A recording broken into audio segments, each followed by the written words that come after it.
Do you know what's more painful than not having a six-pack?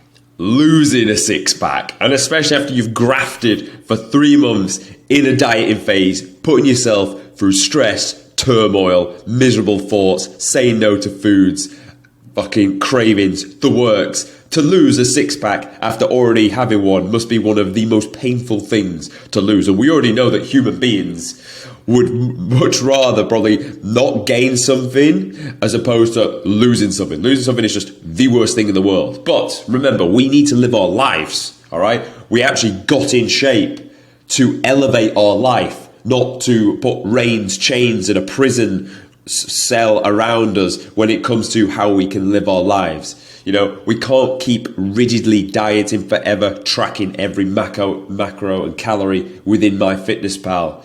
So how do we keep the six-pack that we've worked so fucking hard for? Because let me tell you, it will actually serve you better, not just from a visual standpoint, but from a bodybuilding muscle development perspective. To keep your six-pack will actually assist you. You will actually help build more muscle.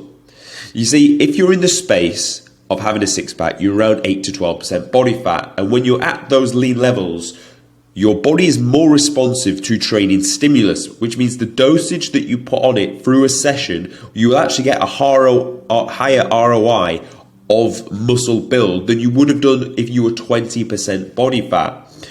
Now, going a little bit deeper into that, your body will partition nutrients more effectively when you are at 8 to 12% body fat. And if you've come from someone that's 17, 18% or above, you probably noticed this during the back end of your dieting phase, where when you did start to get high carb days or a refeed day, how fucking blown up was the muscle tissue?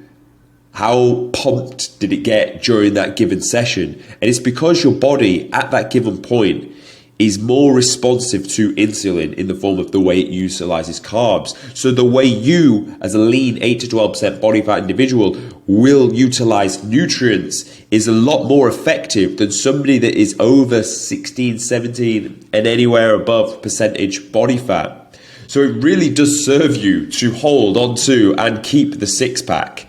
Now, how do we do that? And that's the main topic of this video. And it all starts the week before you finish your fat loss phase. During the fat loss phase, you are in a calorie deficit. You're on a certain amount of calories that are enough to pull off body fat, retain tissue, and get you to that point that you look where you're lean and crispy. Now, it is very, very critical that the week before you map out how it's going to go as you hit your goal point, and then the weeks leading up after that.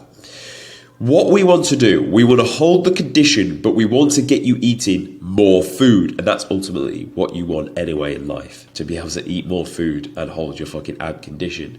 So we have to do this in a very strategic manner.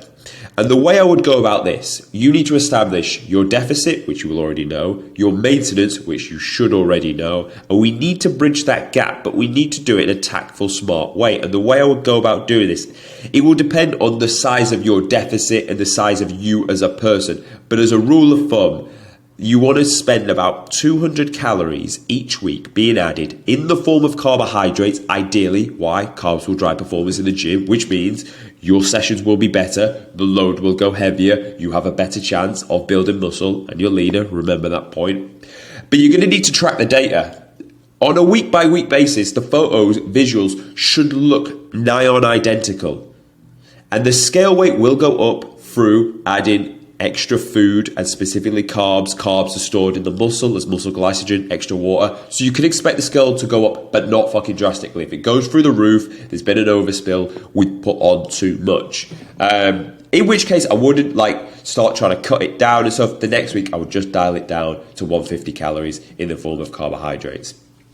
So you need to be very tactful to this, to the point that you get yourself back up to maintenance. But while we're doing this, remember the habits you built when you were in the dieting phase. We still walk 10,000 steps each day. That's very good for us in general. From a mental clarity standpoint, we can arrange our thoughts when we walk. There's loads of fucking benefits as to why we walk, but you should do it every day anyway. The cardio that you were on, I would dial it back, but I wouldn't take it out completely.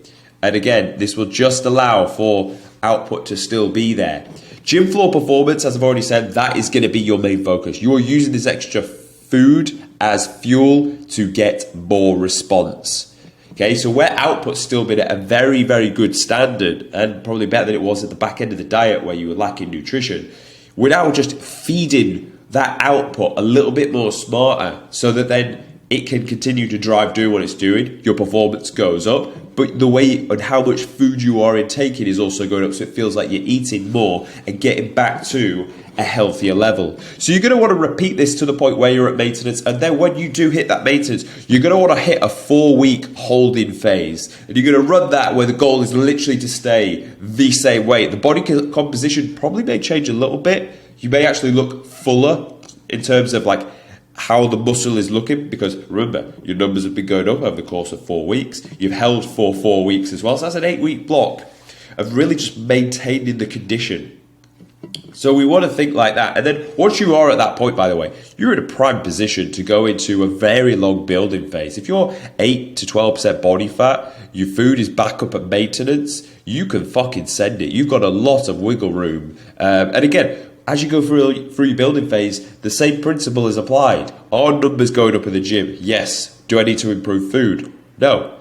And if anything, I wouldn't improve food. I'd just decrease your cardio a little bit first. I wouldn't ever take steps down lower than 10K, but I would look to reduce the amount of cardio you were doing.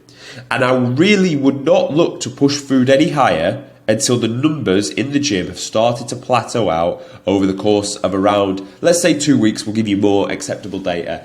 And the scale weight isn't really moving. You want the scale weight to go up, of course, but not fucking drastically, remember. Because what can happen is people get trigger happy when they start going into a building phase. I've done it myself, and you just start piling on more food. Your body doesn't need it, and you just get stored as fat. So you need to be tactful. Numbers driven up in the gym, one of the best data points you can use when you're going into your building phase. Now, cool. That's all right, but then let's think about our day-to-day, our like human being living existence, because you're going to want to be able to go out and have meals out. You're going to want to be able to maybe have the odd drink. You're going to be able to not think and track every fucking meal, for goodness sake. Like, the purpose of that was to teach you how and what a certain amount of protein would look like on a plate, on a portion, so that then when you go out, we can kind of hand portion size things off. I'm not saying completely eyeball it. I'm saying you've weighed out 200 grams of chicken for the last fucking 12 weeks. You know how the size of that, and you can measure it up against your palm. So when you're out and you're eating, you eat relative to that. You make sure you're getting protein in each meal, because roughly that's what you're going to be needing as a human being. You make sure that if you're going to go and have a big boy dirty burger, that's all right. But just be a bit more tactful in the meals leading up to it. Use the habits that you've learned, where if you had to eat out on a diet phase, you pull the meal to fit the calories in. You're going to do something a little bit similar, just not as drastic. You may just drop the carbs and the fats out of the meal before to give you that room beforehand. Or you may just up cardio a little bit more. And we're now thinking, how is this integrated into my life so I can continue holding the condition I worked so hard for? It's not black and white as I'm dieting, I'm tracking calories, or I'm not, I'm eating shit and going wild. No, we want to instill these habits so that every day you get to the point where it's like, I've dieted that long, I can eyeball off hand portions, I know roughly what I need to be eating, and I know what foods to pull and push when I'm going to be having certain things, because you want to be able to enjoy life, you want to be able to hold to your physique, and this may be the next stage of learning for you to actually go and do this. And if that is, we can fucking talk about this on, I don't know, Instagram or whatever. Just drop me a message, or we can chat a little bit deeper about this, because this needs to be the goal. The goal is enjoy fucking life and enjoy the physique that you've worked so hard for, and not constantly be in this cycle of, oh no, I need to diet, oh fucked it, I've overspilled. We need to be able to enjoy our lives, and that is the main point of this. So boys, I hope this was useful. If it was, subscribe. There'll be links in the description if you need to contact me, but look forward to seeing me tomorrow.